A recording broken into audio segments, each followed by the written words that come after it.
Rikthehemi në terminal në këtë pjesë të dytë përpara se të villojmë bisedën e anoncuar për aktualitetin politik. Një vrasje me armëzjarri ka ndodhur këtë të mbrëmje në Selenis. Gazetaria 2 CNN bën me dije se ngjarja ka ndodhur në fshatin Gjorm. 35 vjeçari identifikuar si Dalan Allia, i rreth 35 vjeç, u plagos në qendër të fshatit. Më pas, personi i plagosur ndëroi jetë rrugës për në spitalin e Vlorës. Viktima ishte banues në Levan dhe kishte shkuar në fshatin Gjorm te njerëzit e tij për vizitë. Ka nxjerrë ndërkaq edhe policia e shtetit një njoftim. Sipas këtij njoftimi, sot në fshatin Gjorm Vlorë, në rrethana ende të paqarta, është gjendur pa shenja jete nga familjarët e tij shtetasi DA, 36 vjeç, banues në Fier. Nga veprimet paraprake gjatë këshyrjes së trupit janë konstatuar plagë të dyshuara të shkaktuara me armëzjarri. Grupi hetimor në drejtimin e prokurorisë po kryen këshyrjen e vendit të ngjarjes dhe të gjitha veprimet hetimore për zbardhjen dhe dokumentimin e plotë të kësaj ngjarje, si dhe për identifikimin dhe kapjen e autorit. Ndërkaq gjatë zhvillimit të emisionit do të kemi edhe lidhje me korrespondentin ton nga Vlora, Edi Ruçaj, dhe do ta lidhim sapo ai të bëhet gati. Ndërkaq rikthehemi tek tema e parashikuar ditën e sotme, të premten Erion Veliaj pati përballjen e parë përpara gjykatës kushtetuese. Ai ka goditur vendimin e shkarkimit të tij si kryetari i Bashkisë së Tiranës nga Këshilli i Ministrave, por edhe dekretin e presidentit për zgjedhjet. Po është Erion Veliaj një viktim politike, siç e shfaqi veten, apo ndodhet në këtë situatë për shkak të veprimeve të tij kur ishte ende në krye të bashkisë më të madhe në vend? Pse nuk e përmendi Edi Ramën? Ishte një emër i cili pritej në fakt të përmendej nga ish-kreu i Bashkisë së Tiranës në deklaratën përpara gjyqtarëve. Kujtojmë edhe një herë në paraqitje grafike se cilat janë akuzat që rëndojnë mbi Erion Veliajin: korrupsion pasiv i funksionarëve të lartë shtetëror ose të zgjedhurëve vendor kryer në bashkëpunim në 9 raste. Pastrimi i produkteve të veprës penale ose veprimtarisë kriminale kryer në bashkëpunim. Futja ose mbajtja e sendeve të ndaluara në institucionin e ekzekutimit të vendimeve me burgim. Refuzimi për deklarimin, mosdeklarimin, fshehja ose deklarimi rem i pasurive dhe shpërdorimi i detyrës. Ndikim shkurtimisht çfarë tha Veliaj të premte në gjykatën kushtetuese dhe rikthehemi për të prezantuar të ftuarit e mbrëmjes së sotme. Nuk kam kryer asnjë shkelje që detyrohem të mbroj veten përpara jush. Por jam këtu me respekt, me gjithë respektin që meriton detyra juaj e lartë, për të kërkuar një gjë të vetme. A mund ta mbrojmë së bashku demokracinë që sot po vihet në sprov?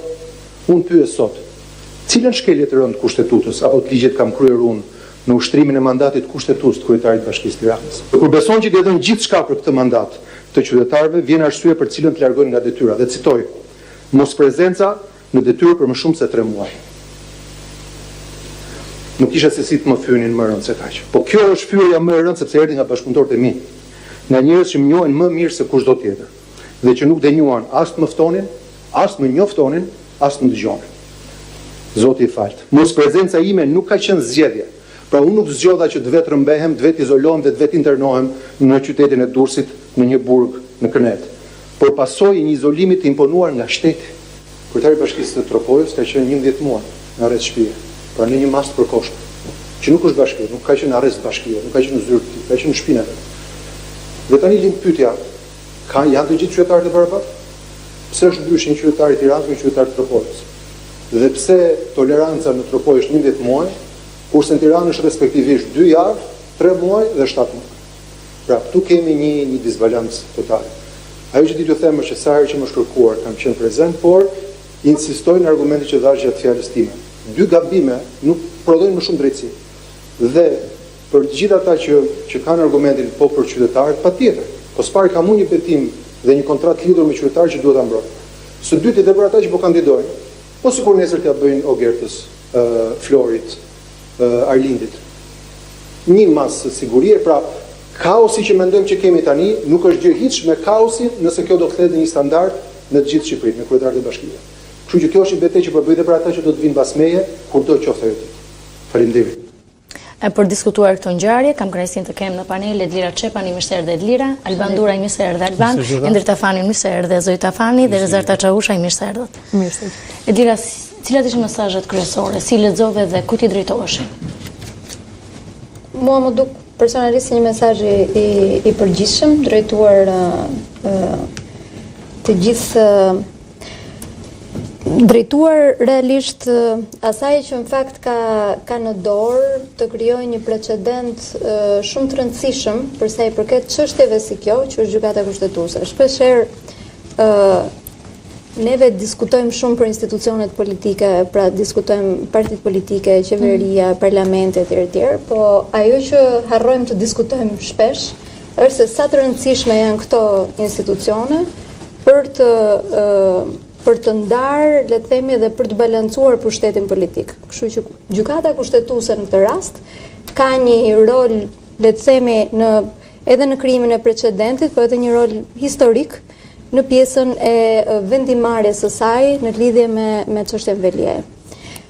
Sepse ne që jemi jurist, e diskutuar nga ana teknike, procedurat ligjore janë të ndryshme. Edhe parashikimet ligjore janë të ndryshme dhe unë e di që jo vetëm politikanët, megjithëse bëhen një çështje shumë e rëndësishme në media sa herë dikush shkon në gjykatë që është politikan apo thirret nga spaku etj. Qytetarët e thjesht përballen me problematikat e ligjit, edhe me vakumet e ligjit, edhe me problemet e drejtësisë shqiptare ditë për ditë. Okej? Dhe në momentin që ne fillojmë dhe të flasim për procedurë, është e rëndësishme që procedura të ndiqet. Okej? Edhe në rastin e zotit Velia, edhe në rastin e një qytetari thjesht, edhe në këtë rast ku gjykata kushtetuese thash, me vendimin e saj krijon një precedent se si do të vijojë pjesa e trajtimit të parashikimeve kushtetuese për sa i përket marrëdhënies, siç e tha zoti Velia, marrëdhënies së zgjedhësve me të zgjedhurit, por dhe nga ana tjetër do të krijojë një precedent se si përballet me politikën, dhe ne kemi parë që gjykata kushtetuese her pas here ka bërë këtë gjë. Kështu që ky do jetë një vendim, paktën unë e shoh nga ana si juriste në këtë rast, një vendim interesant për sa i përket precedentit ligjor. Nga ana tjetër, unë mendoj që kjo çështje e gjitha në tërësi, se po e kap mirë nga ana teknike se është e rëndësishme që ta diskutojmë, tregon që ka vakume ligjore, të cilat duhet mbushur edhe për të ardhmen. Sepse ne po kemi kaq shumë raste të akuzës edhe në rastin e pushtetit vendor, po edhe në rastin e drejtuesve të tjerë të institucioneve, të cilave nuk i përgjigjet ligji me precedent caktuar, sepse kjo gjithë kjo problematik ka ardhur se ligji nuk ka një parashikim caktuar. Çfarë bëhet në rastin kur kryetari i bashkisë thirret nga SPAK, arrestohet dhe mungon në detyrë për më shumë se sa 3 muaj, nuk e ka ligji këtë gjë. Pra kemi një parashikim kushtetues, kemi ca parashikime kushtetuese, kemi ca parashikime në ligjin për pushtetin vendor. Lapsira për interpretime dhe për atë që zoti Velia i tha, mua më arrestuan, ndërsa ato të Tropojës për shembull e lanë arrest shtëpie dhe nuk e shkarkuan. Pikërisht, pra, ka problemi i vakumeve të ligjit, është një problem vete. Nga ana tjetër, procedura duhet bërë. Sepse ne që jemi juristë dhe që shkojmë gjithkohë në gjykatë, dim shumë mirë që procedura ndonjëherë të jep drejtësinë, ndonjëherë edhe nuk të jep atë drejtësinë vetëm se për shkak se duhet ndjekur ato hapat dhe ligji nuk shkon dot përtej asaj dhe pastaj mbetet në dorën e gjykatësve të ndryshëm që ta interpretojnë drejt ose jo drejt sipas, kështu që ka një problematik edhe teknike këtu përveç se politike që besoj do ta diskutojmë. Rezerta, përtej çështjes teknike që Edlira e shpjegoi me vakumet ligjore që kemi, mesazhet politike. Pe të drejtoheshin apo lufta ishte vetëm me të vetët që u zgënjeva, që më shkarkuan, që ishin të mitë që...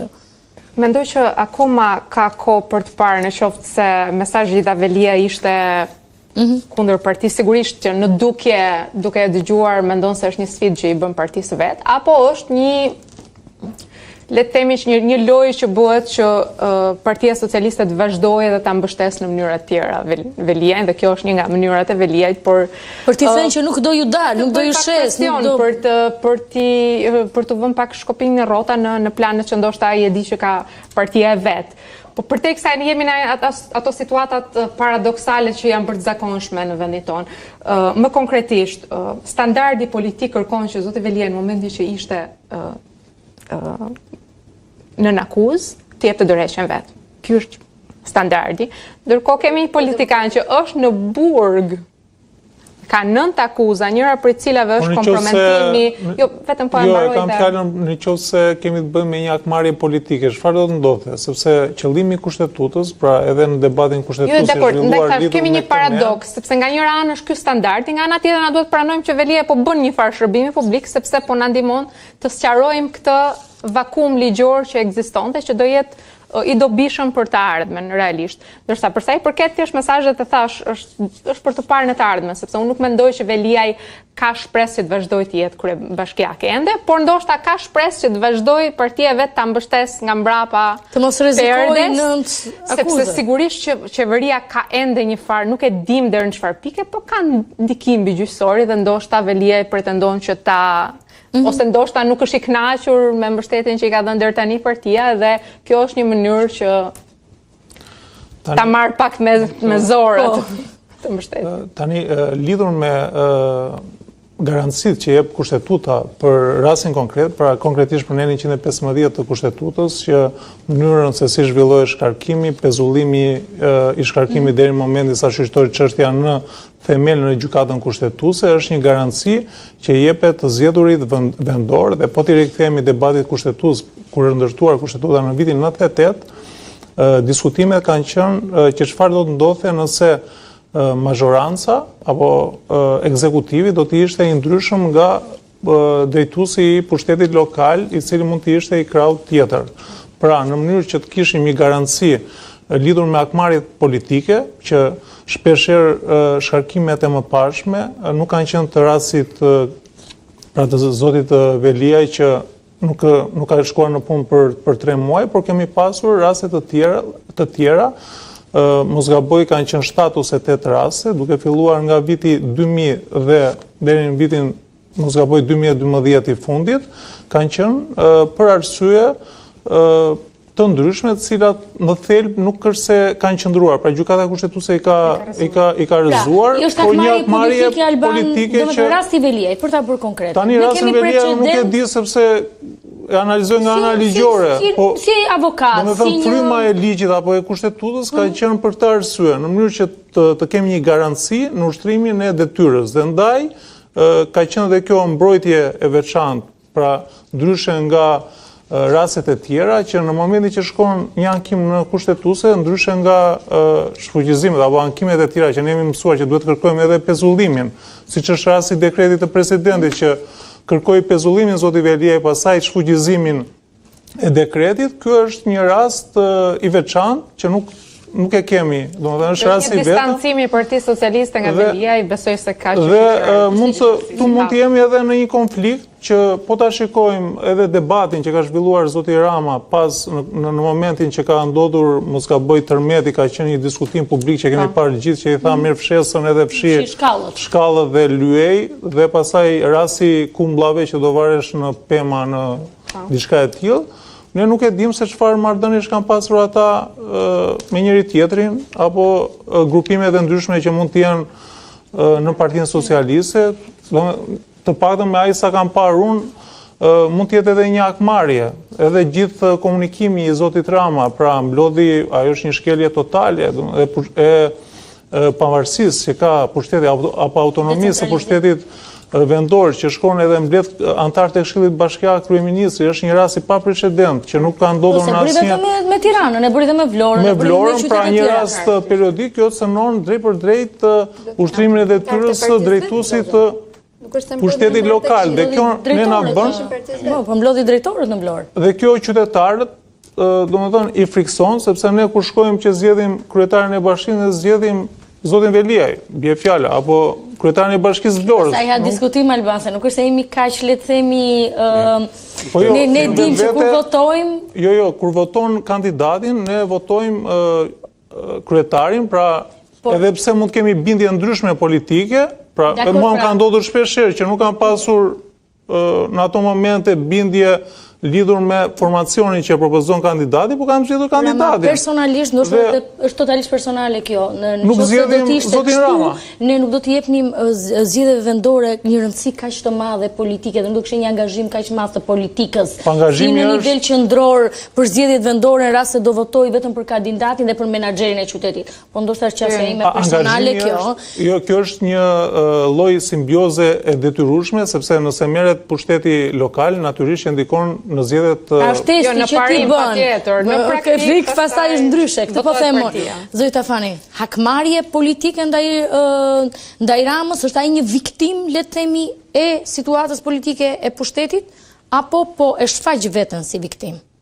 Nuk e di kush e beson në Shqipëri që është viktim, domethënë, e hakmarrjes së Edi Ramës.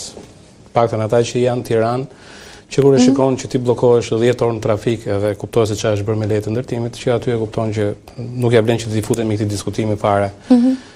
Për sa i përket asaj që është dorëheqja, dorëheqja është kusht politik. U akuzove, largohu. Për ndryshe nuk do kesh kurrë. Po nuk e ke të përsaktuar në ligj. Se të lash të dëgjova deri në fund, dëgjoj. Po ta bëjmë çik interaktiv. Atëherë e bëj edhe unë interesant duke ndërprer, po më le ta mbaroj.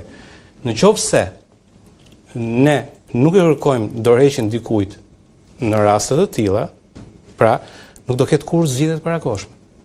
A imagjinoni për shembull që kryeministri i Shqipërisë jetë në burg dhe ne themi jo, ai do vazhdoj drejtojë Shqipërinë sepse akoma nuk ka marrë vendim të formës prerë. Pra, e kuptonin çfarë absurdi shkojmë? Nuk do ketë kurrë zgjedhje të parakoshme. Ne nuk e kuptojmë çfarë janë zgjedhjet e parakoshme. Zgjedhjet e parakoshme janë e para njëherë janë një vot besim për personin fjalë, nëse unë jap dorëheqjen dhe rikandidoj. E dyta punës janë një zbutje e atij tensioni politik që krijohet në Shqipëri. Po këtë duhet ta ndjejë njeriu vet, drejtuesi vet, lideri vet. Dakor, pra jam dakord për atë. Por e kam kundër këtë pjesën që tani u ashu unë dhe nuk mbaj mend në historinë e Shqipërisë në njëri që ka thënë jam i fajshëm, e kupton, edhe po ashtu. Pra, duhet kërkuar vazhdimisht një standard i tipit të tillë. Akuza, sidomos kur janë të rënda, jep dorëheqjen për të mos abuzuar me pushtetin që nuk ndodhi kjo. Kjo do ishte ja kërkojë dikujt që ka parimin një problem që shikojmë nëse kryeministri ja kërkon. Një problem që shikojmë aty që është problem që unë shikoj akoma më të rëndë. Është fakti i mënyrës se si bëhen ligjet në Shqipëri.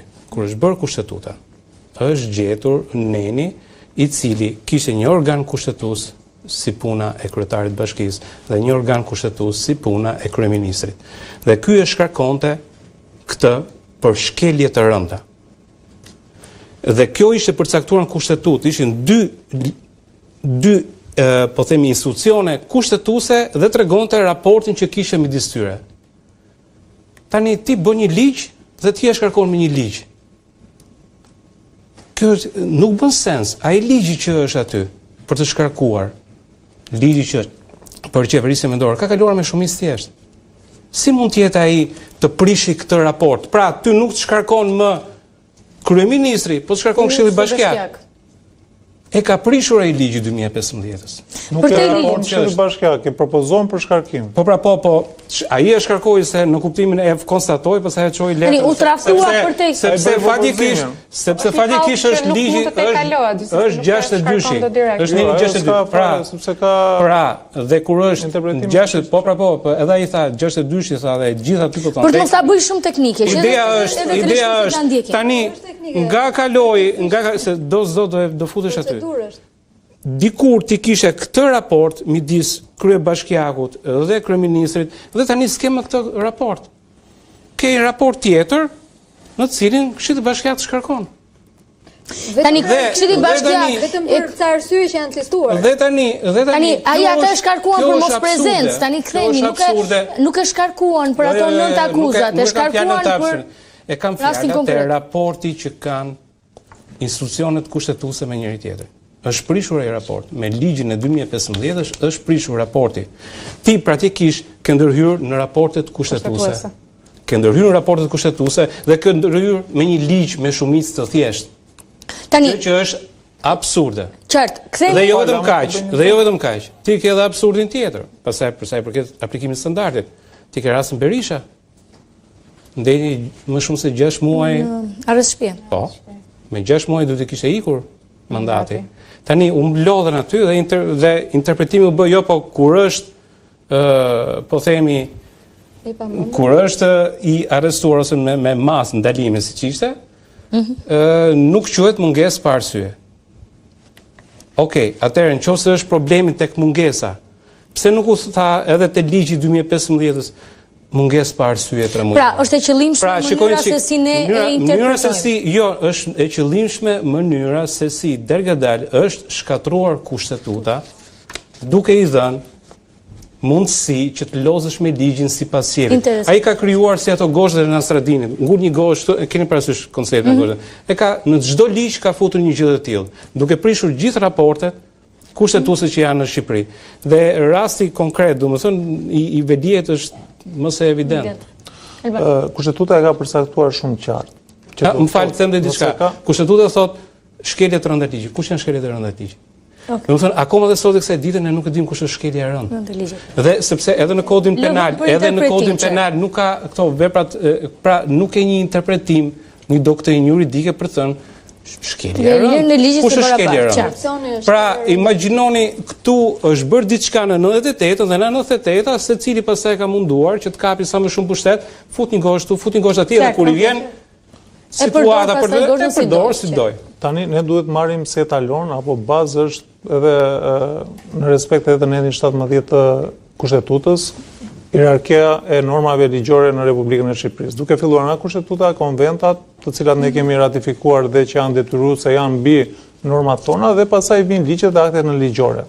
Tani lidhur me nenin 62, pika C për vetëqeverisjen vendore, nëse do të kishte ndonjë paqartësi nga kryeministri lidhur me mungesën për 3 muaj, ai mund t'i drejtojë shumë mirë gjykatës kushtetuese lidhur me interpretimin e kësaj norme, që do të thotë kjo binde në kundërshtim me kushtetutën apo jo. Dhe pastaj të ndërmerrte këto hapa të tjera që ne publikisht jemi, unë personalisht si jurist, po edhe si qytetar, jam ndier me vërtet shumë keq për mënyrën se si u zhvillua gjithë kjo procedurë. Kështu që kjo çështje interpretimi edhe e tha dhe zoti Tafani që merret një raport i ndryshëm për persona të ndryshëm, që do të thotë zoti Berisha 6 muaj nuk ishte prezent dhe nuk e quajtën si një shkak i cili apo kryetari i Bashkisë Tropojës ose ato raste që edhe vetë zoti Velia i përmendi. Kështu që është çështje besoj interpretimin dhe interesash në rastin konkret. Edlir, e shkarkuan të vetët, e dorëzuan të vetët dhe është i vetëm Velia në këtë betejë tani? Po, besoj se po. Apo më fal, është ajo që tha Rezarta që ndoshta pas shpine po luhet diçka për të lehtësuar situatën e tij. Atë do ta shohim, por unë mendoj se edhe në rastet e tjera që kanë krijuar precedent, kryeministri ka dalë shumë qartë me pozicionin që çfarëdo që bëjnë qoftë varësit e mi, qoftë njerëz e partisë time, janë në përgjegjësi individuale. Dhe e ka deklaruar shumë qartë që po, unë do t'i çoj para drejtësisë, nëse kanë bërë ndonjë gjë, dënojeni. Kështu që kjo ka qenë një s'është rast i parë, ka shumë raste, edhe madje ai është shumë ta rastet sa s'po kështu që kjo që përgjegjësia është individuale, kjo është thënë edhe është zbatuar në një farë mënyrë, edhe po ta shohësh edhe tek opinioni publik, është interesante që edhe në këto zgjedhje nuk është prekur pra të gjitha këto raste që ne kemi patur, skandalet korrupsionit, zyrtarë të arrestuar etj, nuk e kanë prekur pozicionin e partisë në vetvete dhe të liderit saj, të cilët janë rivotuar me shumicë edhe më të madhe se që janë votuar herët e kaluara. Tash këtu do hym pak te pjesa e zgjedhjeve që ishin vjedhur apo s'ishin vjedhur. Ne që merremi me zgjedhjet e dim që nuk viten dot komplet zgjedhjet. Domethënë zgjedhjet viten atë vjedhjet, është shumë interesante. Vjedhjet zgjidhen.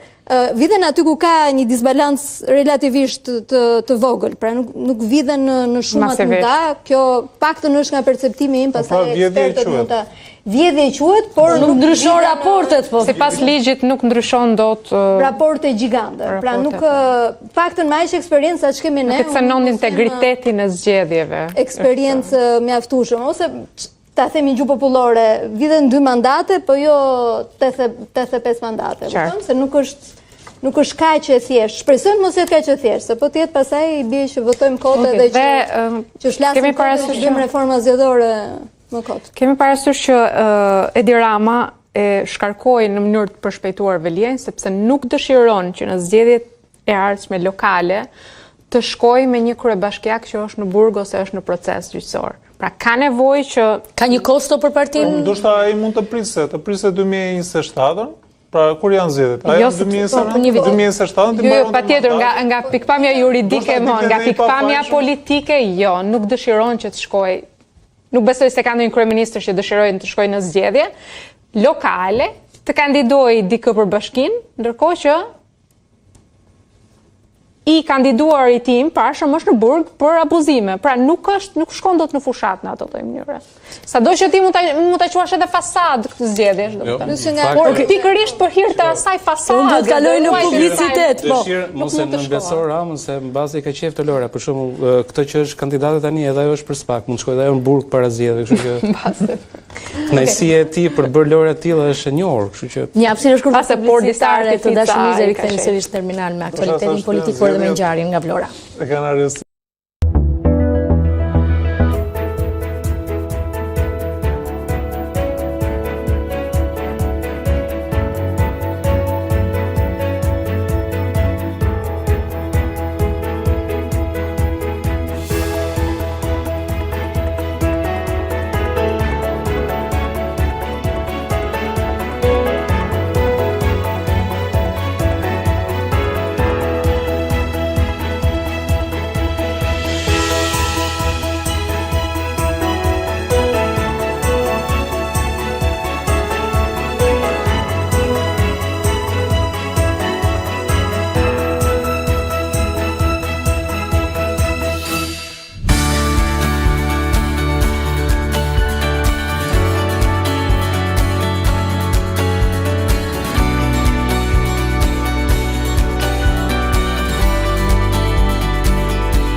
Rikthehemi në terminal, po diskutojmë lidhur me atë që ndodhi një ditë më parë në gjykatën kushtetuese, kuptojmë deklaratat e ish kryetarit Bashkisë së Tiranës, Erion Veliaj, ku e shfaqi veten në rolin e një viktime politike, ndërsa qartazi deklaroi se është zhgënjyer dhe është karkuar nga të vetët.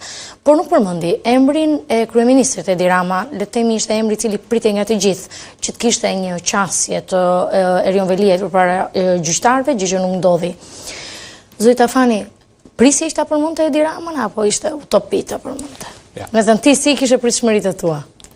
Jo, gjyqëja ashtu siç e mendoj, për të njerën në pamjet parë, gjitha ajo gjykatë kushtetuese, me atë, domethënë, as bankat e shkollës sime para shumë viteve nuk kanë qenë ashtu, domethënë, ajo sallë nuk ishte një nga elementet e gjykatës është solemniteti.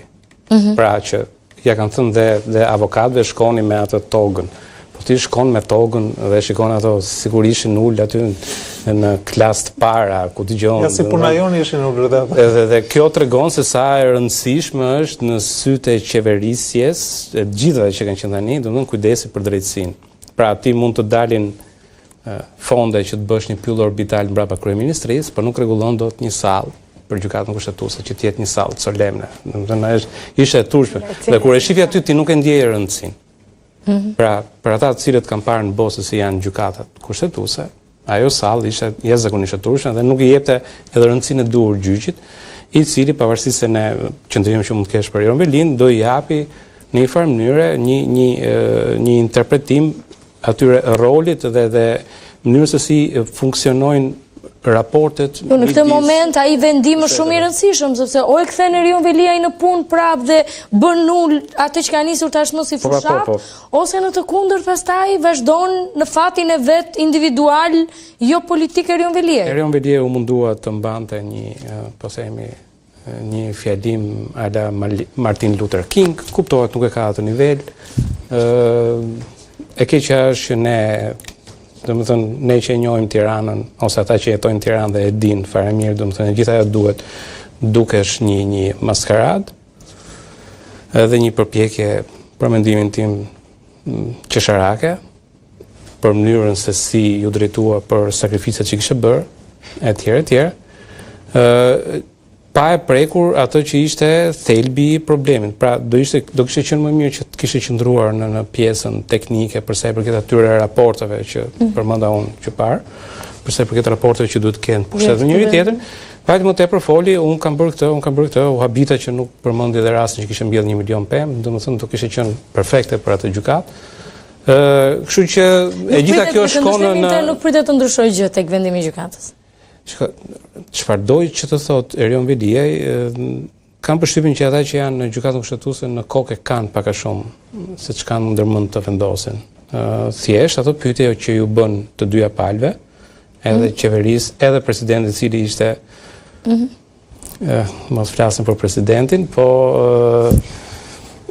pra pyetjet që u bën palëve që ishin prezente, ishin më tepër tregonin që pak a shumë ata e dinin se ku do shkonin ata të gjykatës kushtetuese dhe e keqja është që duhet një farë kohë, domethënë derisa sa dali vendimi, gjë që mund ta kishin bërë edhe më shpejt, domethënë duke trajtuar këtë si rast me precedencë, në mënyrë tillë që edhe qytetarët e Tiranës kishin një qartësi, domethënë.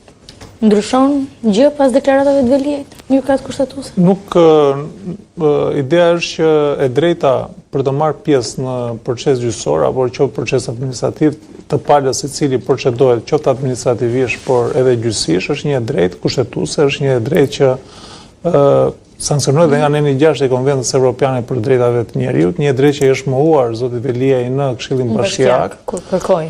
Por mendoj që gjykata kushtetuese duhet që të ngrihet në nivelin që ka qenë, pra të paktën të rinë në nivelin që kemi parë këto vite, ku ka dhënë vendime të cilat kanë dalë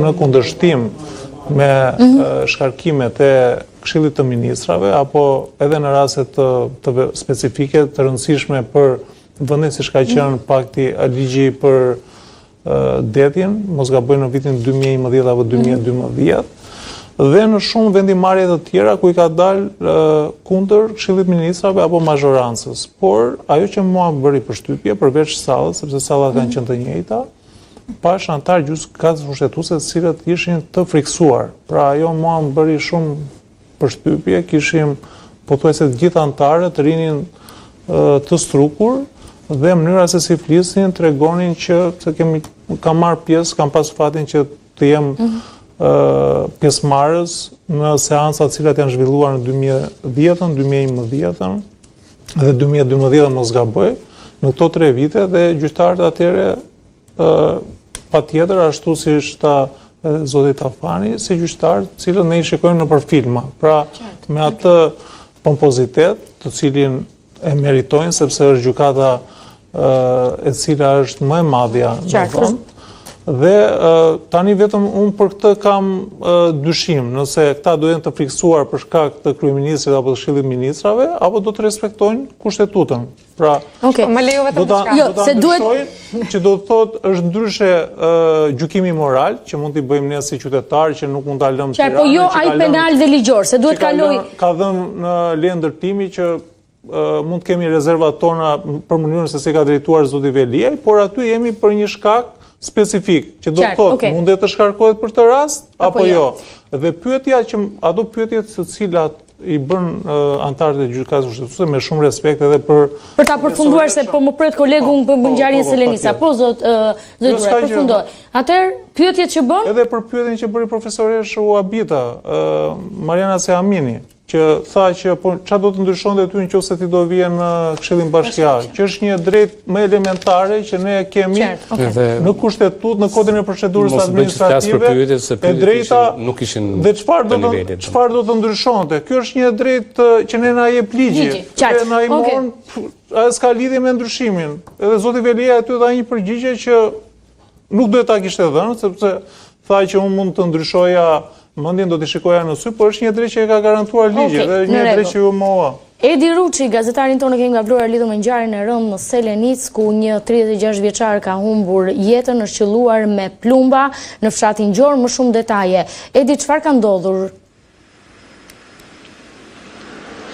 Ju përshëndes, një ngjarje rënd ka tronditur fshatin Gjormë që i përket bashkisë së Selenicës, ku edhe nga policia e Vlorës konfirmohet fakti se i pajet ka mbërritur në spitalin rajonal të Vlorës 36 vjeçari Dalan Alliaj, i cili ishte banues në Levan të Fierit, por kishte ardhur për të qëndruar ndoshta disa orë tek disa familjarët e tij në fshatin Gjormë. Sigurisht që të shpesh në këtë fshat, pasi aty kishte një pjesë të familjarëve të afërme të tij për t'i vizituar këta të fundit. Ajo se çfarë konfirmon edhe policia e Qarkut është fakti se Dalan Alliaj është goditur nga një distancë e afërt dhe është gjetur në një ambient të jashtë të fshatit pranë banesës së familjarëve të tij.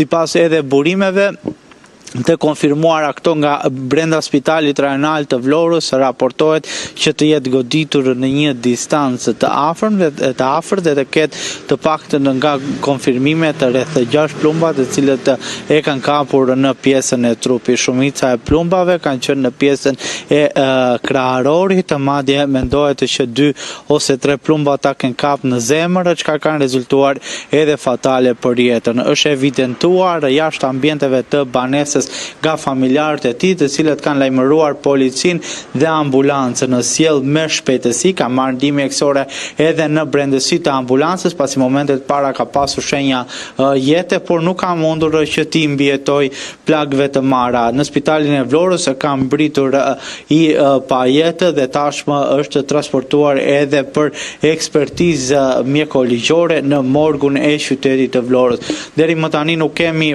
ende konfirmim apo informacion mbi motivin që ka quar në këtë ngjarje të rëndë kriminale e cila ndodh në rrethin e Vlorës, por ajo se çfarë bëhet me dije është fakti që 36 vjeçari, të paktën nga informacionet, nuk ka qenë një figurë e njohur për policinë e Vlorës, nuk është person i skeduar. Pra nuk është një që ka një precedent apo një historik, le të themi, kriminal që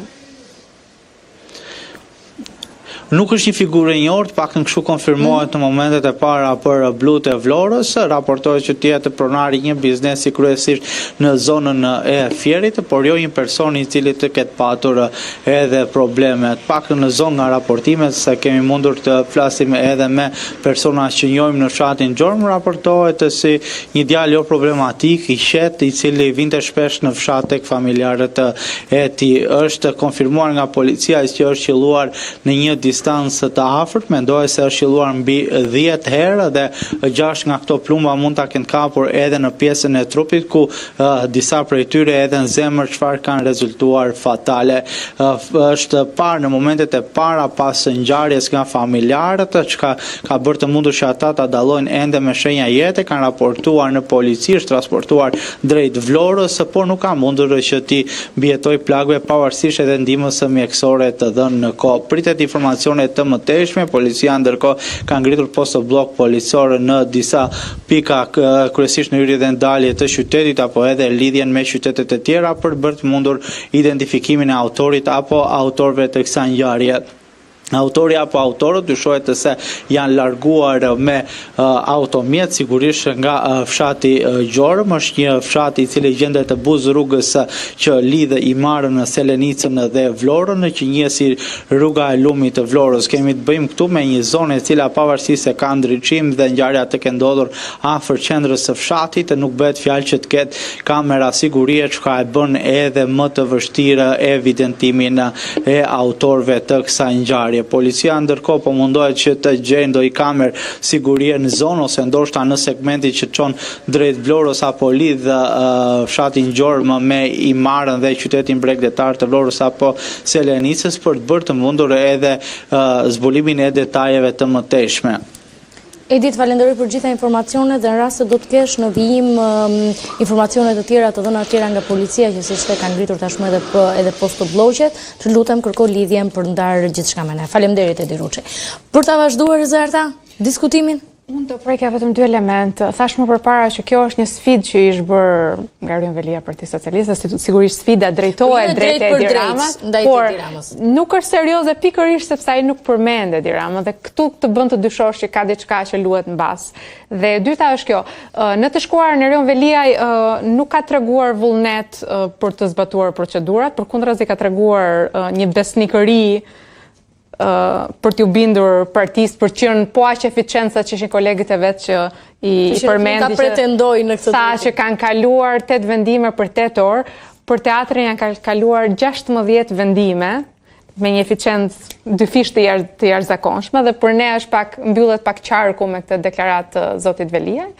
Zoti Velia sigurisht nuk pretendon që të bëjë një shërbim publik dhe unë nuk mendoj që ai ka ndonjë shpresë që do t'i bëjë ndonjë shërbim edhe vetes. Apo vetë pasuzve, si që ta nuk po e them për vete. Dhe kur them për veten, po flas për pozicionin e tij si kryetar bashkie. Por mendoj që ai po luan për pozicionin e vet gjyqësor. Vetëm kërcënim që mund merresh në gjitha ato fjalimet aty ishte fakti që imagjinoni sikur një personazh si Nesi Angoni të bënte letra anonime ndaj jush. Domethënë kjo mund të merre në një farë mënyre po edhe vetë procesin vetvete gjithsesi është. Për shembull që edhe unë di diçka dhe mund të nis letra anonime ndaj jush. Por ishte patetike gjithë gjëja. Pritet një vendim pro Erion Velia nga gjykata kushtetuese në nuhatjen e një juristeje apo një njeriu që njeh zgjedhjet edhe klimën politike. Me kushtetutën edhe ligjet që kemi është i hapur vendimi. Pra do ta shohim se si do shkoj, por ka një mundësi që të anoj nga një anë, po ka edhe mundësi që të anoj nga ana tjetër. Kështu që nuk e di se si do të jetë vendimi. Patjetër që presioni politik, social e gjithë gjërat e tjera, Endri po thoshte pak më përpara, ata e kanë në mend se çfarë do të vendosin. Nuk se ka ndryshuar shumë e keqja me drejtësinë është që sa do ta ketë mendje gjyqtari, posqe procedura dhe posqe ai elementi aty i kërkuar specifikisht nuk e bën dot, po ne kemi pasur edhe raste që e kanë bërë. Kështu që thash, ndonjëherë drejtësia, fatkeqësisht ne që jemi brenda drejtësisë e dim që ndonjëherë bie edhe në procedurë, po nga ana tjetër, ajo që po thoshte edhe zoti Duraj është që gjykata kushtetuese ka treguar deri edhe pak para pak kohësh edhe me ligjin për profesionistët e lirë, që arrin të dalë përtej vendimeve të politikës. Kështu që do jetë interesante dhe thash, ajo që mua më intereson edhe politikisht edhe juridikisht është që do të krijojë precedent. Dhe kjo është një gjë shumë e rëndësishme sepse ligji është lakunoz në këtë pjesë. Okay. Pastaj e gjithë historia e gjykimit edhe vazhdimit të gjykimit është shumë e rëndësishme nga ana tjetër, sepse për herë të parë në Shqipëri neve po kemi politikanë të cilët po shkojnë para drejtësisë të niveleve të larta dhe kjo është një gjë që duhet përgëzuar nga institucionet dhe ju keni diskutuar edhe zotin Dumanin parlament, që mori ai shumë pyetje, sigurisht ai problemi dhe jo sigurisht ai një nga njerëzit që ka bërë ndryshimet më të mëdha që kanë ekzistuar ndonjëherë në Shqipëri për sa i përket përballjes së politikanëve me drejtësinë. Mirë apo keq, do ta shohim, historia do ta tregojë, por është një mesazh shumë i mirë që jepet qytetarëve që nuk ka pandëshkueshmëri. Pandëshkueshmëria ka qenë në kulturë deri në një farë pike, pastaj sot nuk është më. Nëse mund të them diçka për sa i përket mënyrës se si ligjet do të jenë në harmoni me njëra tjetrën. Nuk është thjesht që të shkojnë me njëra tjetrën sa ashtu është bukur. Shkojnë me njëra tjetrën në mënyrë të tillë që kur ti të shkosh për interpretim të ligjit, të ecësh me një strukturë logjike dhe me një harmoni ligjore të caktuar dhe t'i japësh zgjidhjen që duhet. Problemi është kur ti bën ligje kontradiktore me njëra tjetrën, pra kur ti prish raporte të tilla, siç është ai ligji për qeverisjen rendore, që e ka prishur raportin që ka qenë dikur në kushtetutë. Me tre pika ka vetëm e ka të kufizuar, por se ka prishur. Ka prishur raportin sepse nëse më 2-3 pika ka, 2-3 raste, nuk është e ka shumë të kufizuar. Patjetër, por mënyra kur është bërë ai ligj që ka kaluar në atë mënyrë, në 2015 ka kaluar me shumicë thjesht, pa pjesëmarrjen e opozitës, duhet thënë, 2015-ën, e ka prishur këtë raport që nëse më përpara kishte vetëm një rast dhe thoshte një institucion kushtetues si puna e kryetarit bashkisë shkarkohet nga një tjetër kushtetues, siç është kryeministri, dhe vetëm për shkaqe të shkeljeve të rënda, kjo është fryma e kushtetutës. Fryma e kushtetutës nuk vajte 3 muaj në punë. Qartë, okay. Se nuk është shkelje rënd, mos shkosh aq më tepër kur je me arsye sipas vetë vendimit që kanë ata. Dhe doja të thoja që nëse këto nuk janë në harmoni ligjet me njëra tjetrën, ty pastaj të japin në dorë që të lozësh me ligjin sipas jefit. Mund të shkosh edhe të thuash po, pastaj mund të thuash po na krau tjetër. Pra ti mund të lozësh si duash dhe kjo është problematike sepse gjykata kushtetuese pastaj mund të bjerë pre e presioneve. Dhe mund të bëhet, domethënë mund të pranoj këto presione. Kurse kur është në harmoni ligji nuk ka çfarë bëj sepse është interpreton do ndryshe. Okej, sot ka nisur. Këtë pjesën e ligjeve jo në harmoni e kemi në kurriz ditë për ditë, pronarët, ish pronar, që na quhen dhe ish pronarës, është interesante kjo pjesë. Pronarët e njerëzit që kanë probleme me drejtësinë, njerëzit që duan të zgjidhin konflikte, shqiptarët janë ndyrëve të gjykatave pikërisht për këto problematika të ligjeve që s'kan. Hapësirat ligjore. Ka nisur sot zyrtarisht fushata për zgjedhjet e pjesëme vendore që do zhvillohen në datë 9 nëntor në 5 qytete: Vlorë, Çerik, Mat, Berat dhe Tepelen. Për sa i përket kryeqytetit, datë nuk ka ende, pritet vendimi i gjykatës kushtetuese, por ka kandidat që kanë nisur të bëjnë fushat. Partia Socialiste ka në garë Ogerta Marsiliun, Opozita e Bashkuar mbështet kandidatin e pavarur Florian Binaj dhe nga Lëvizja Bashk kandidon kryetari saj Arlind Qori. Alban, si shef kandidat? Do kemi garë se datën e presim, por garë të paktën. Besoj që nuk do kemi zgjedhje. Gjykata kushtetuese do ta pranoj kërkesën e zotit Veliaj, pra që do të thotë ai nuk do shkarkohet dhe nga ana tjetër do shfuqizohet dekreti i presidentit. Megjithatë, kandidatët kanë filluar nga eksponentët e Partisë Socialiste thanë bëhemi gati për mesin e dhjetorit. Është i bie me procedurë.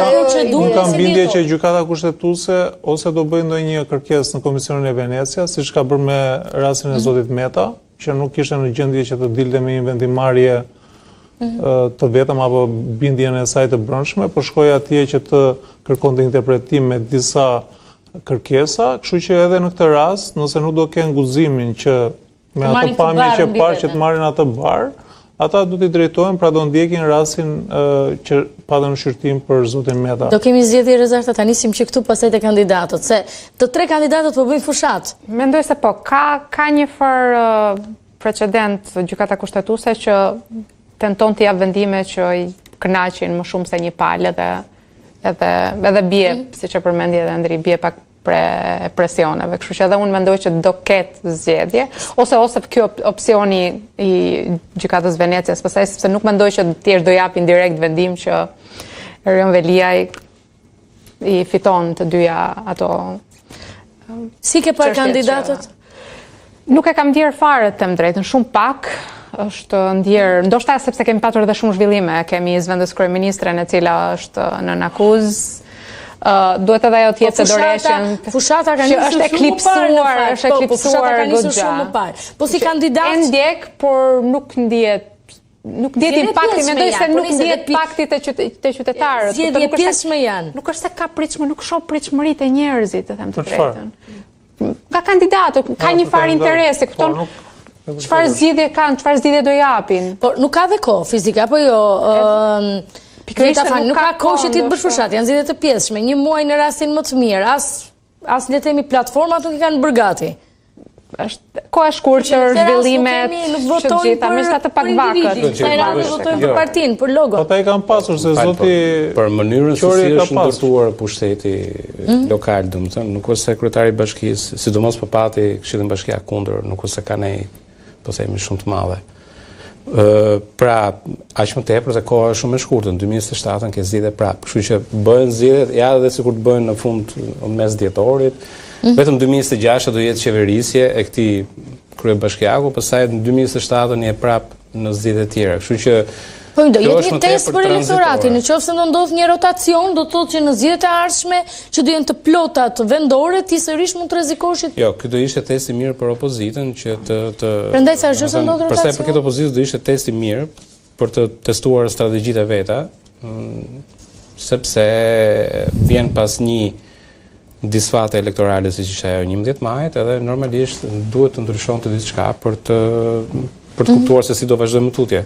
Përsa i përket pastaj kandidatëve, është paradoks i madh që opozita është e distancuar. Përsa i përket Po doja të paktën, është ajo që e caktoi përkundër vullnetit dhe paktit që patim, dhe tani e shoh pak me mbështetje shumë bakë. Përsa i përket kandidatëve, e shoh pak distancuar. Kandidati i PS-s nuk do të ishte kandidati i PS-s sepse ka çështje të hapur në SPAK. Kjo është pak për qartë, sepse rrezikon PS-ja që të ketë të njëjtin fat si Erion Veliaj dhe Erion Veliaj para. Po ndoshta zoti Rama e di që zgjedhjet nuk bëhen dhe tani ne do të shkojmë me mas sigurimi zonja. Pra, kjo e para njerë nuk do të ishte dhe ne nuk do të pranojmë në politikë që një person i cili është me akuza për korrupsion duhet të jetë kandidat. I jepi drejtim problemeve të tua që ke dhe pastaj hajde paraqitur në politikë. Nuk duhet të jesh në politikë kur je në këtë drejtim e para punës. Përsa i përket pastaj kandidatit të opozitës, mënyra se si doli dy kandidatët të opozitës, se duhet të thënë që janë dy opozitë, domethënë ke pjesën e Albinit dhe Arlin Qorit.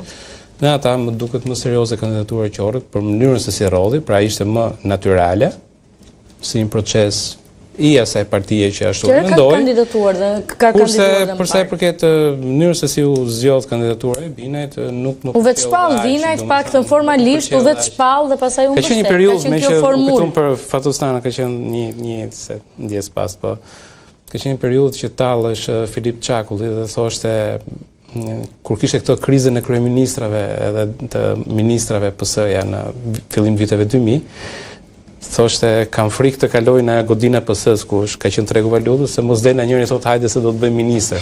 Domethënë pas 20 sa vitesh të jemi prapë në të njëjtën situatë, dalësh të vetë shpallësh e pastaj, domethënë ishte një procedurë e cila nuk më la shihet mirë dhe tregon mbi të gjitha që nuk është e mirë menduar si strategji. Dhe kjo është më problematike. Pastaj çoj diskutimin që nëse e bëri opozita për të hequr kostot e një humbje të mundshme. Patjetër që e ka bërë për atë punë sepse nuk ka dashur, pra duke thënë që okay, ky është rezultati i këtij. Por, sido që të jetë, nuk bëhet në këtë mënyrë. Pra ti duhet mendosh, duhet ta kesh të mirë menduar kur futesh. Dhe atë proces që bëre, duhet të ishte një proces më serioz. Pra të kishe një diskutim më serioz, doje ti që të kishe kandidat në shoqëria civile, a i mblodhe shoqërinë civile. Sepse fundit, me që jemi të kjo punë, në qoftë se ti kërkon që shoqëria civile të përfshihet, pra në qoftë se ne do ishim tavolinë këtu, edhe do themi, ne mendojmë që Rezarta është e mirë. Atëherë, kur partitë politike thonë, okay, Rezarta, me që propozot ju, duhet jem dhe unë që të angazhojmë fushat për Rezartën. Pra do ishte gjithë shoqëria civile që do angazhohesh për personin. Në këtë mënyrë siç del, domethënë, askush nuk ka për dalë, sepse është e thjeshtë të thuash, po doli ky emër në shoqërinë civile, çfarë pastaj se doli në shoqërinë civile, nëse nuk e kanë mbështetjen në shoqërinë civile? Lirë. Kemi gjithë koncepti shoqërisë civile kemi sa problem. Dakor, po, se edhe aty mos e thotë. Por ideja është, atëherë, të themi, ideja është shoqëria civile, ata njerëz që kanë një farë influencë ose që janë të angazhuar etj.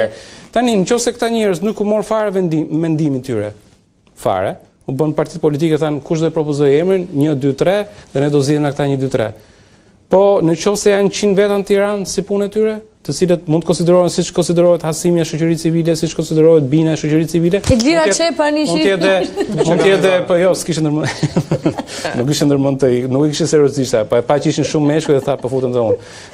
Po s'kam thënë asgjë. Dhe kur erdhi situata. Ja tani po pyesi.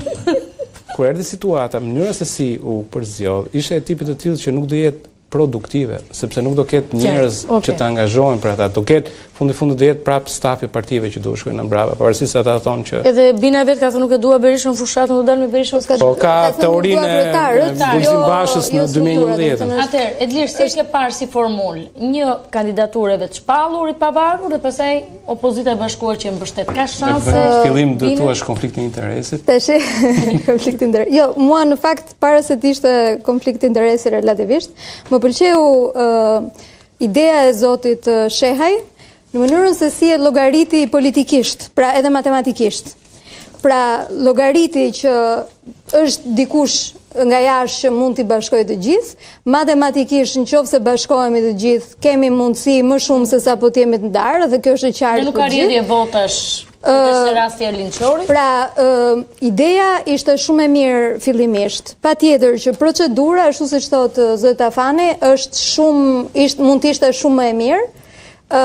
U cënua pak edhe nga mungesa e kohës, edhe nga mungesa e përmendimin tim, se nuk është se kam ndonjë informacion, po besoj u cënua edhe nga mungesa e kohës, edhe nga procesi atipik në të cilin ndodheshe edhe kjo lloj zgjedhje. Pra se duke mos e ditur ka zgjedhje, s'ka zgjedhje, ai momenti i fundit etj. Etj. Për mua procedura duhet ishte pak më serioze, le të themi, edhe në pjesën e kandidime, por vetë kandidimi nuk është gjë e keqe. Pra vetë kandidimi është diçka që jep mundësinë qytetarëve që edhe atyre që kanë mbështetje, edhe atyre që s'kanë mbështetje, që ta thonë pjesën e tyre.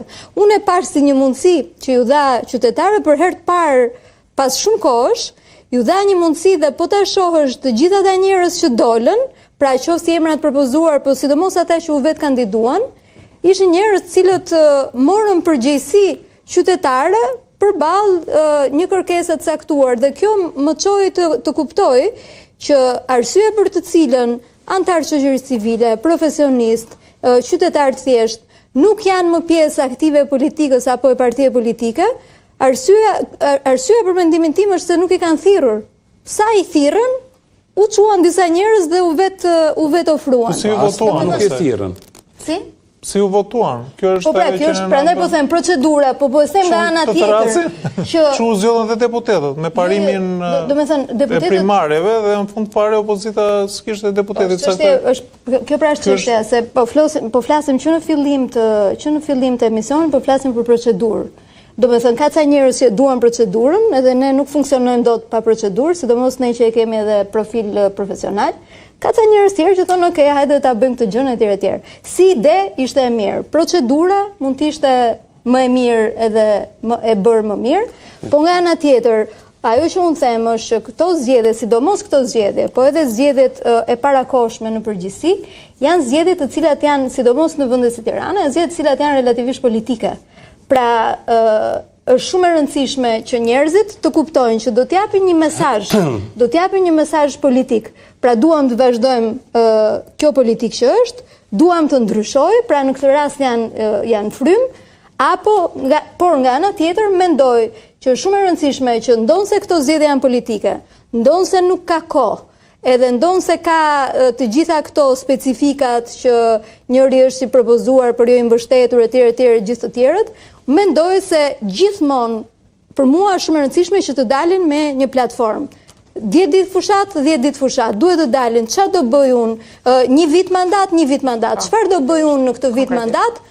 Me mundësitë që kam, qoftë me Këshillin Bashkiak Kundra, qoftë me jemi shumë të lodhur. Dy gjëra, se to njëherë jemi shumë të lodhur me kandidat, 83% e kandidatëve të 2023-shit, të zgjedhjeve vendore 2023-shit s'kishin program.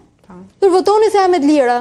Po prit njerë, se ti po kandidon për kryetar bashkie, po kandidon për të bërë një... Programi kam, se ata mund të marrin ndonjë gjë copy-paste.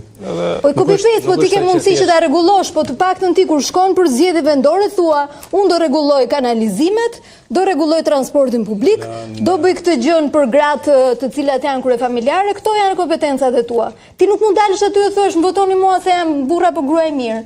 Apo se jam unë roz, apo se jam blu.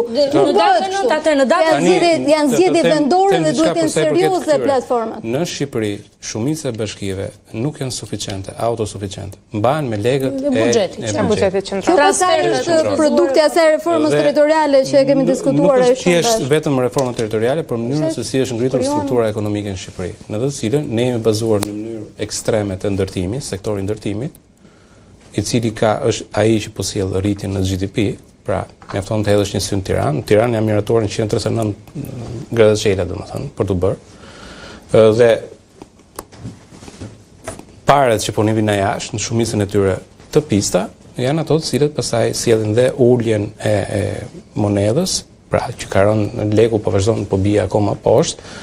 Dhe njëkohësisht rritjen e çmimeve në Shqipëri për sa i përket çfarëdo gjë, duke filluar nga strehimi që është pjesa e parë. Tani, unë jam gazetar ekonomie, kam disa rezerva të mia. Leku është rritur më shumë se ç'duhet, ka vështirësi. Leku është rritur. Atëherë, para të pista ka pas gjithmonë. Atëherë, para të pista ka pas gjithmonë. Jo, nuk ka pasur gjithmonë. Ka pas gjithmonë. Shqipëria ka pas një ekonomi informale gjithmonë. Informale. Domethënë, informale përfshin edhe evazionin dhe para ekonominë dhe ekonominë e zezë. Tani, se ka lidhur edhe me sekonda. Ta mbaroj. Është në Shqipëri, sado që mund të flasim për Shqipërinë, ne kemi pasur një raport, po themi 1 euro me 130-140 lek, përgjithsisht gjatë gjithë historisë. Për gjatë gjithë historisë së Shqipërisë. Po nuk është para 10 viteve. Po pse nuk e thua para që në momentin kur erdhi Rama pushtet? Kur erdhi Rama pushtet, deri në atë moment, kërkon apo jo, unë po them fakti real. Deri në atë moment kur Rama erdhi në pushtet, ne kemi pasur një monedhë euro që ka lëvizur 130-140. Dhe euro është futur që në vitin 2000, për 15 vjet ka nderur në këtë nivel. Erdhi Rama në pushtet, e kemi euro nga 140, ka vajtur 96 sot. Pra, po themi euro është vlerësuar në rangun e 30%. Dhe çfarë ka bërë? Çfarë ka bërë? Jo, është shumë e keqe kjo gjë. Ka probleme turizmi. Sepse të vret ekonominë prodhuese. Ti nuk prodhon dot më se i ke produktet e shtrenjta, nuk çan. Për hir të transparencës me faktet, atëherë zoti Tafani, se ata që do më dëgjojnë do thonë nuk duhet ta linte. Ka dhe disa elemente të tjerë. Në ofertën monetare në treg apo për ta thënë për teleshikuesit, euro që futet dhe që janë se myrën fush tani. Nuk është ekonomia informale apo parat që rrjedhin, dhe këtu nuk kuptoj vetëm edhe ekonominë e zezë për aktivitetet e palishme, por edhe ekonominë gri që janë evazioni fiskal, korrupsioni e të gjitha, po i quaj bashk, por ke edhe një rritje të euros, pra sasisë e euros që ty të rridh nga kanalet zyrtare, do të thotë ke një rritje të investimeve të huaja që në 2024 ka kaluar 1.5 miliard euro. Nuk e ke pas kaq. Ke një rritje të ardhur nga turistët që duam ta pranojmë është. Ke një rritje të remitancave të kanë kaluar 1 miliard euro. Dhe ke disa deklarata zyrtare, që është institucioni qendror Banka e Shqipërisë e mat sasinë e euros treg dhe sasinë e lekut në treg, që të thotë kjo rritje që ty të ka ardhur euros dhe që të ka ndikuar të zhvlerësimi i euros justifikohet deri diku dhe nga ky shtim zyrtar. Pra, tani ti pranojmë të dy anët për të qenë korrekt. Unë të paktën duhet të jetë korrekt. Duhet edhe të themi që ky nivel banka vazhdon të blen euro në sektorin bankar. Për të frenuar rënje shumë të madhe, sepse ti ke euro shumë të përdorshme si sasi me që kanë punuar nga janë parat të ndeshme, që rrjedhin nga punë të ndeshme, apo remitanca zyrtare, ato që hyn pasaj në dorë ajo nuk matet. Po tani unë shikoja parlamente që këtu një njeri i duhet 100 vjet të marrë kredi dhe të paguaj të marrë remitancat mbajnë në ekonomi. Jo, e kanë fjalën konsumin. Unë jam në punë, ka vetëm 1 minutë. Me që jam marrë në atë punë, remitancat ka qenë të tilla, rreth 800 milionë euro ka qenë edhe para 10-15 vjetësh, në të njëjtin nivel, sepse Shqipëria, ekonomia e Shqipërisë ka qenë ndërtuar keq dhe vazhdon të jetë ndërtuar keq. Problemi që të kthehemi te këtu punë, ekonomia është ndërtuar keq, periferia zhduket dhe gjithçka përqendrohet në Tiranë. Kemi ndryshim rotacion, dhe kur ndodhe gjitha në Tiranë, ata kryetarët e bashkisë, ai që është në Cerrik, ai që është në periferi të Shqipërisë, nuk ka ç'a të thotë. Cerriku është afër. Se nuk ka fonde. Ai vetë është Bashkia e Ersek me Qirallafi, sepse edhe ai kryetari i Bashkisë së Ersek edhe ai ka çështje, është me 1500 banor, me 2000 banor. Çfarë mund të bëj? Pra, në këtë moment nuk mund të merret në mënyrë të shkëputur problemi i periferisë Shqipërisë dhe i bashkive që janë në periferi nga struktura ekonomike në mënyrë se si po ecën qeverisja qendrore me politikat që po bën. Dhe kur them pastaj pjesa e paraspisët, kam parasysh që po në ti po dëmton ekonominë vendase që nuk eksporton dot se e ke shumë shtrenjtë dhe ekonomia vendase nuk është bërë e pallatit. Është ai që ndërton në periferi atje dhe që punon në bujqësi. Ti ke rënë numrin e krerëve të kabak me 30% e tjerë. Ti ke zhdukur periferinë dhe zhduk edhe bashkitë e tjera. Pritet rotacion në 5 qytetet ku në datën 9 nëntor zhvillohen zgjedhje apo do vazhdoj? Unë besoj që nuk do ketë rotacion. Sepse edhe për kandidatët, për mënyra se si janë përzgjedhur ta kandidatë që nuk kanë ardhur nga një përzgjedhje e drejtë apo nga një votim i drejt për drejt i partive të opozitës, mendoj që nuk do ketë frymëzim edhe vetë për antarët e këtyre partive. Kështu që përjedhoj, besoj që do ketë ndonjë ndryshim, kështu që megjithatë duhet të shikojmë se çfarë do ndodhi. Çfarë do ndodhi? Ju falenderoj të katërve, Zata, për ta përfunduar se s'kam më kohë. Thjesht me Tiranën, se aty e kam patur fokusin. Tiranë s'ka zgjedhje. Diçka pozitive ishte rreth parë që të dy palët si partia më e madhe e opozitës dhe partitë e vogla pranuan që duhet të jenë bashkë në këto kushte. Kjo është zhvillim pozitiv të paktën.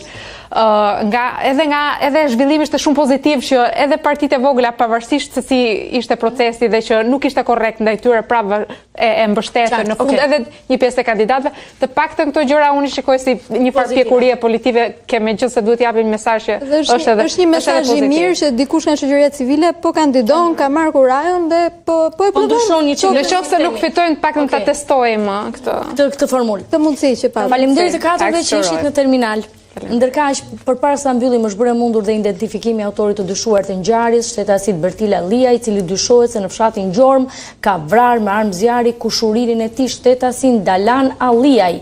Pas kryerjes së krimit, shtetasi Alliaj është larguar drejt zonës malore përreth ku dyshohet se fshihet. Strukturat e drejtorisë vendore të policisë Vlorë po vijojnë punën intensive për lokalizimin dhe kapjen e autorit të dyshuar, ndërsa në ndërtimin e prokurorisë vijojnë veprimet hetimore për dokumentimin e plotë të ngjarjes. Një vrasje me armë zjarri ka ndodhur mbrëmjen e së shtunës në Selenic. Kujtojmë që ngjarja ka ndodhur në fshatin Gjorm. 36 vjeçari identifikuar si Dalan Alliaj, rreth 35 vjeç, u plagos në qendër të fshatit. Më pas, personi plagosur ndërroi jetë të rrugës për në spitalin e Vlorës. Viktima ishte banues në Levan dhe kishte shkuar në fshatin Gjorm tek të afërmit e tij për vizitë. Nuk kishte precedent të mëparshëm penal. Të dashur miq, ky ishte terminal për mbrëmjen e sotme. Bashkë jemi nesër, natën e mirë.